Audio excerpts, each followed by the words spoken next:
Think of yourself as the pilot on this journey, and sound is the co-pilot.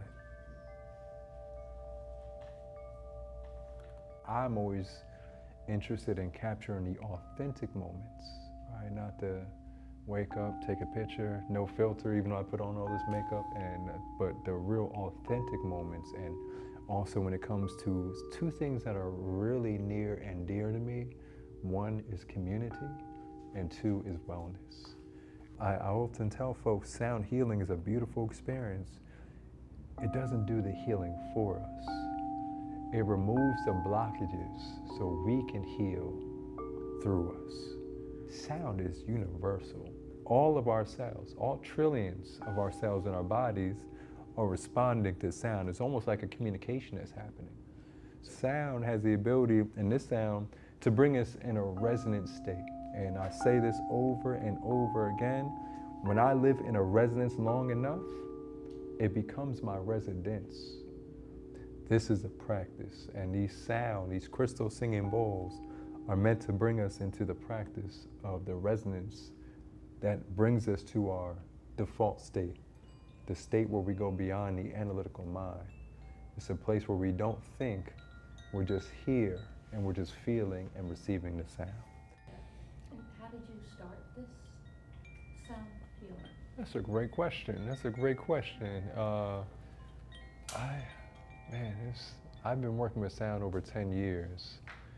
I was blown away from my first experience. Like it was a little of everything. Like it wasn't just kumbaya and peaceful, but it was a little painful too. But I was like, wow. It was like the sound was like touching the parts of my body that it needed to touch, including my shoulder, my other shoulder.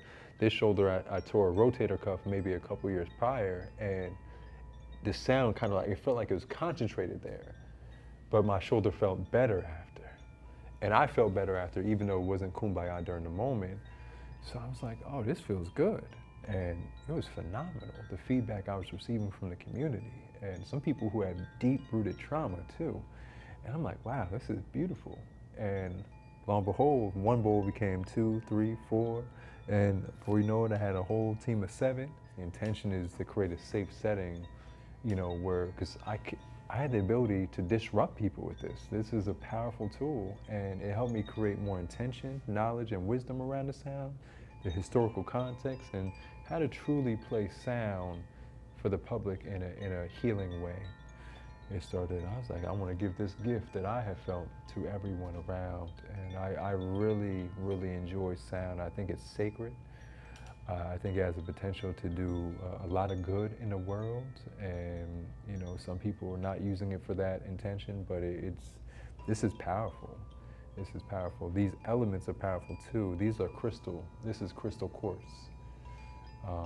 So this crystal quartz, and each bowl has a different resonance, frequency, and sound that is connected to help us deepen healing on all parts of ourselves. I found the most important sound is not just the one on the outside, but the sound on the inside.